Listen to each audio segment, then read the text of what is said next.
మునుల మనస్సులు పద్మాలైతే ఆ పద్మాల మీద వాలే తుమ్మెదే మన పిఠాపురం కుక్కుటేశ్వర స్వామి. అంటే మనం ఏం చేయాలి? ఇంట్లో కూర్చుని మనస్సులో స్మరిస్తే మన మనస్సు పద్మంగా మారుతుంది. ఆయన తుమ్మెదగా వచ్చి దాని మీద వాళ్తాడు. భగవంతుడు వాలడానికి, రాలడానికి, కనబడడానికి నువ్వు చేయాల్సింది ఏమీ లేదు. 108 కొబ్బరికాయలు కొట్టక్కర్లేదు, 1000 మెట్లు ఎక్కక్కర్లేదు. ఇంట్లో కూర్చుని నమ శివాయ, నమ శివాయ, నమ శివాయ అనడానికి ఎంత సమయం నువ్వు కేటాయిస్తావు మిత్రమా, అంత సమయం నీ జీవితం అద్భుతంగా ఉంటుంది. బంధం, ముక్తి రెండూ మన చేతుల్లోనే ఉన్నాయి. భగవత్స్మరణ చేస్తున్నంత కాలం మనం ముక్తులం.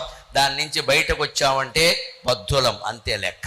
ఎంత సమయం జపతపాలకి కేటాయించాలో మీరే నిర్ణయించుకోండి. మునుల మనస్సులు పద్మాలైతే ఆయన తుమ్మెదలా దాని మీద వాళ్తాడు ఖచ్చితంగా. ఎంత పెద్ద యుద్ధంలోనైనా శివుడు ఓడిపోవడం అనేది మనం చూడం. అభంగంగా నెగ్గుతూనే ఉంటాడు. శివుణ్ణి నమ్ముకుంటే మనకు కూడా ఓటమి అనేది